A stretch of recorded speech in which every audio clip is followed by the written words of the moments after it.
हरे कृष्ण जय जगन्नाथ। विभिन्न प्रश्न और तार उत्तर ये परिप्रेक्षी आपण मान गोटे सुंदर छोटिया वीडियो जमीती गत सत्र आम आलोचना करथिले गुरु शिष्य गुरु केमती ग्रहण करने दरकार शिष्यर कौन भूमिका गुरुंकर कौन भूमिका इत्यादि इत्यादि किंतु यही वीडियो आम आलोचना करवा कि जो जाति धर्म मनुष्य समाज भितर जो विभिन्न प्रकार वर्ग रही ये सब कौन कई भाव में आम आपको विभाजन कर देखो एक कथा आम विभाजन करने आदिम काल जे संसार को सृष्टि कर जे मनुष्य समाज को तैयारी कर वर्ण विभाजन तैयारी कर वर्णाश्रम धर्म वर्ण आउ आश्रम चारोटी वर्ण रही ब्राह्मण क्षत्रिय वैश्य और शूद्र चारोटी आश्रम रही ब्रह्मचारी गृहस्थ वानप्रस्थ और सन्यास यही भाव में 8टी विभाजन रे विभाजन करा जायछि समग्र मानव समाज को से भारतीय हो अमेरिकान हो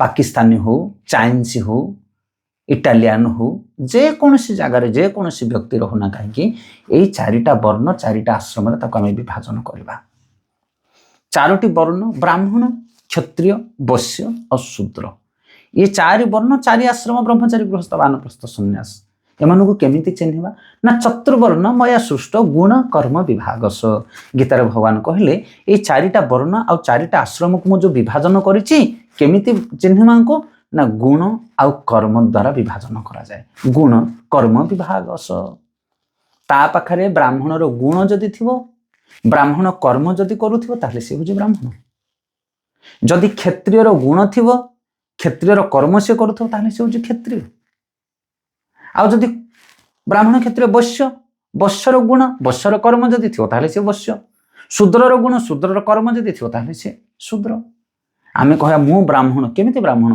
तुम कोन ब्राह्मणर गुण अछि तम पाखरे ब्राह्मणर कर्म तमे करूछ ताहले तुम की ब्राह्मण तुम कहछ मु शूद्र केमिति शूद्र तमे शूद्रर गुण शूद्रर कर्म अछि तम पाखरे एक कथा आमे कहून भगवान कहउछन्ती गीतारे जदि आपण भगवान को मानंतनी गीता को मानंतनी ताहले आमर कथा आपण पई किछि कार्यकारी होबनी सेतै गीतारे भगवान कहउछन्ती गुण कर्म विभाग गुण और कर्म आपण कहे ब्राह्मणर कोन गुण क्षत्रियर कौन गुण शूद्रर कौन गुण वैश्यर कौन गुण सब गीतार वर्णना कराई सत्संग को आसतु गीता भागवत पाठ करूँ ये सब जिनस आप जापर ब्राह्मणर कौन गुण क्षत्रियर कौन गुण वैश्यर कौन गुण कृषि गोरक्षा वाणिज्य ये हूँ शूद्र कर्म वैश्यकर्म वैश्यर कर्म हूँ कृषि गोरक्षा वाणिज्य से कृषि कर चाष कर गोरक्षा गाई पालन कर व्यवसाय कर कौन व्यवसाय कर ये जो कृषिजात जिनस व्यवसाय कर कृषि गोरक्षा वाणिज्य यह वैश्य मानकर काम शूद्र मानकर काम समस्त सेवा करिया ब्राह्मण मानकर काम शास्त्र अध्ययन कर ज्ञान को वितरण करवा क्षत्रिय मानकर काम धर्म को स्थापन करवा जमी अर्जुन जो माने विधर्म मार्ग में जाउछन्ति धर्म परित्याग कर शासन करवा एवं जो माने धर्म को पालन कर सुरक्षा दवा ये क्षत्रियर धर्म से गीतार डिटेल भाव में वर्णना कराई शास्त्र मानक सब विषय वर्णना कराई ये 4टी वर्ण से जड़े अमेरिकान हो जड़े इटालियन हो जड़े रूसियान हो जड़े पाकिस्तानी हो जदि ता पाखरे ब्राह्मणर गुण अच्छी आ ब्राह्मणर कर्म कर सी ब्राह्मण किंतु तुम्हें जिते उच्च कूल जन्म होता जदि तुम्हें शूद्र भाया कर्म करुच आ शूद्र गुण तुम पाखे अच्छे ताहले तुम शूद्र यहाँ आम कहून यहाँ शास्त्र वर्णना कराई से गुण आउ कर्म द्वारा विभाजन करा बर्तमान ब्रह्मचारी आश्रम 4टा ब्रह्मचारी माने 25 वर्ष पर्यंत मनुष्य जीवन को 100 वर्ष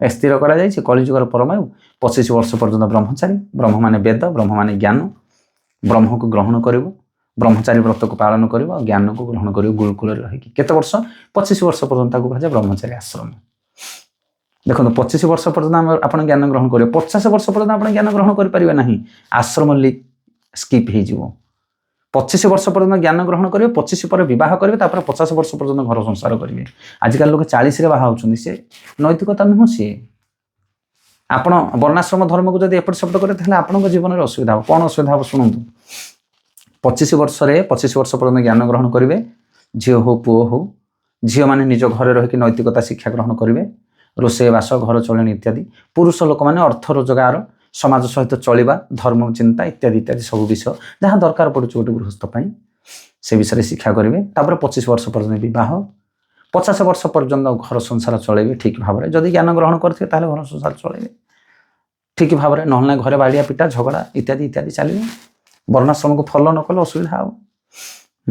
ତାପରେ 50 ବର୍ଷ ପରେ ନିଜର ପୁତ୍ର କନ୍ୟାମାନଙ୍କୁ ବିବାହ ଦେବେ, କାରଣ ଆପଣ 25ରେ ବାହା ହେଇଥିବେ। ଆପଣଙ୍କର 50 ହେଲା ସବୁ ଆପଣଙ୍କର ପୁଅ ଝିଅମାନଙ୍କୁ 25 ହେଇଥିବ। ଆପଣ 50 ହେଲା ସବୁ ଆପଣଙ୍କର ପୁଅ ଝିଅମାନଙ୍କୁ ବିବାହ କରିଦେଇକି ଆପଣ ଶାନ୍ତି ହେଲେ ବସିବେ। ଆପଣ ଯଦି ଠିକ୍ ଭାବରେ ଗୃହସ୍ଥ ଧର୍ମକୁ ପରିଚାଳନା କରିଥିବେ, ଆପଣଙ୍କର ସନ୍ତାନ ସନ୍ତତିମାନଙ୍କୁ ଯଦି ଠିକ୍ ଉପଦେଶ ଦେଇଥିବେ, ତାହେଲେ ସେମାନେ 25 ବର୍ଷ ହେଲା ସବୁ ତମର ସବୁ ଦାୟିତ୍ୱକୁ ବହନ କରିବେ। ଆଉ ତୁମେ ଯଦି ସାଉଁଳା ସାଉଁଳି କରିକି ଚଳୁଥାଅ 50 କ'ଣ, ସେମାନେ 30-40 ବର୍ଷ ହେଲା ପର୍ଯ୍ୟନ୍ତ ତାଙ୍କ ଜିମ୍ମେଦାରୀ ନେଇପାରିବେନି, ତମେ ବୁଢ଼ା ହେଲା ପର୍ଯ୍ୟନ୍ତ ଖଟୁଥିବ। ସେଥିପାଇଁ ଗୃହସ୍ଥର କର୍ତ୍ତବ୍ୟ ହେଉଛି ନିଜର ସନ୍ତାନମାନଙ୍କୁ ଜିମ୍ମେଦାରୀ ବନେଇବା। କେବଳ ପାଠ ପଢ଼ିକି ଧନ ରୋଜଗାର କରିବା ଶିକ୍ଷା କରନି, ତମ ଭାର ତମର ଦାୟିତ୍ୱକୁ ଯେମିତି ସେମାନେ ବହନ କରିବେ, ଇଏ ହେଉଛି ବଡ଼ ଶିକ୍ଷା। 25 ବର୍ଷ ଭିତରେ ତାକୁ ସେ ଶିକ୍ଷା ଦେବାକୁ ପଡ଼ିବ। ସାମାଜିକ ଶିକ୍ଷା, ରାଜନୈତିକ ଶିକ୍ଷା, ଧାର୍ମିକ ଶିକ୍ଷା, ଆର୍ଥିକ ଶିକ୍ଷା, ସବୁ ପ୍ରକାର ଶିକ୍ଷା ଦେବାକୁ ପଡ଼ିବ। ସେଥିପାଇଁ ତୁମକୁ ଯେତେବେଳେ 50 ବର୍ଷ ହେବ ସେତେବେଳେ ଘରର ଜିମ୍ମେଦାରୀ ପୁତ୍ର କନ୍ୟାମାନଙ୍କୁ ଦେଇ ତାପରେ ତୁମେ ବାନପ୍ରସ୍ଥ ଗ୍ରହଣ କରିବ। ବାନପ୍ରସ୍ଥ ମାନେ କ'ଣ? ବାନପ୍ରସ୍ଥ ମାନେ ହରିଭଜନ ହେଉଛି ମନୁଷ୍ୟ ଜୀବନର ଲକ୍ଷ୍ୟ। କିନ୍ତୁ ଏଇଟା ଶିଖିବ କେଉଁଠି? ମନୁଷ୍ୟ ଜୀବନର ଲକ୍ଷ୍ୟ ହରିଭଜନ। 25 ବର୍ଷ ଭିତରେ ଯେଉଁ ଜ୍ଞାନ ଗ୍ରହଣ କରିଥିବ ସେଥିରେ ତୁମେ ପଢ଼ିଥିବ ଯେ ମନୁଷ୍ୟ ଜୀବନର ଲକ୍ଷ୍ୟ ହେଉଛି ହରିଭଜନ, କିନ୍ତୁ ସେଇଟା କରିପାରିବନି ତୁମେ। କାହିଁକି? କାରଣ ଗୃହସ୍ଥ ଜିମ୍ମେଦାରୀ ଥିବ ପରା, ବୃଦ୍ଧ ବାପା ମା ଥିବେ, ଛୋଟ ଛୋଟ ପିଲାମାନେ ଥିବେ, ପତ୍ନୀ ଥିବ, ଜମିବାଡ଼ି ଥିବ, ବଂଶ ଥିବ, ସେ ଦାୟିତ୍ୱ ତୁମ ଉପରେ ପଡ଼ିଯିବ। ସେଥିପାଇଁ ସେଥିରେ ସମୟ ଚାଲିଯିବ। ଆଉ ଯେଉଁ 25 ବର୍ଷରେ ତୁମେ ଶିକ୍ଷା ଗ୍ରହଣ କରିଥିବ ବ୍ରହ୍ମଚାରୀ ସମୟରେ ଜ୍ଞାନ ଭକ୍ତି, ତାକୁ ତୁମେ କରିପାରିବ ନାହିଁ।